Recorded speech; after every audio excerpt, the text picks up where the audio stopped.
Kothamangalam Oonnukal police ഇൻസ്പെക്ടർമാരെ ഭീഷണിപ്പെടുത്തിയ കേസിലെ പ്രതി അർജുൻ ആയങ്കിയെ പ്രത്യേക അന്വേഷണ സംഘം കസ്റ്റഡിയിൽ വാങ്ങി.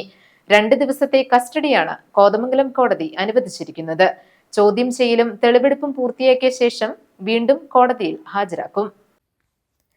കോതമംഗലത്തെയും ഊന്നുകലിലെയും പോലീസ് ഇൻസ്പെക്ടർമാരെ ഭീഷണിപ്പെടുത്തിയതിനെ തുടർന്ന് എടുത്ത കേസുകളിൽ വിശദമായ അന്വേഷണത്തിനായാണ് പ്രതി അർജുൻ ആയങ്കിയെ പ്രത്യേക അന്വേഷണ സംഘം കസ്റ്റഡിയിൽ വാങ്ങിയത്. വെള്ളിയാഴ്ച കണ്ണൂരിൽ നിന്ന് കോതമംഗലത്ത് എത്തിച്ച അർജുനെ റിമാൻഡ് ചെയ്തിരുന്നു. തിങ്കളാഴ്ച 5 ദിവസത്തെ കസ്റ്റഡി ആവശ്യപ്പെട്ടാണ് പോലീസ് കോടതിയെ സമീപിച്ചത്. 2 ദിവസം മാത്രമാണ് കോടതി അനുവദിച്ചത്. കനത്ത പോലീസ് കാവലിലാണ് അർജുൻ ആയങ്കിയെ കോതമംഗലത്തെ കോടതിയിൽ എത്തിച്ചതും തിരികെ കൊണ്ടുപോയതും. എറണാകുളത്ത് ഒളിവിൽ താമസിച്ച സ്ഥലങ്ങളിൽ അർജുനെ എത്തിച്ച് തെളിവെടുപ്പ് നടത്തി. ചൊവ്വാഴ്ച മറ്റ് തെളിവെടുപ്പുകളും ചോദ്യം ചെയ്യലും പൂർത്തിയാക്കും. ബുധനാഴ്ച വീണ്ടും കോടതിയിൽ ഹാജരാക്കുമെന്ന് പോലീസ് അറിയിച്ചു. GTV news, Kothamangalam.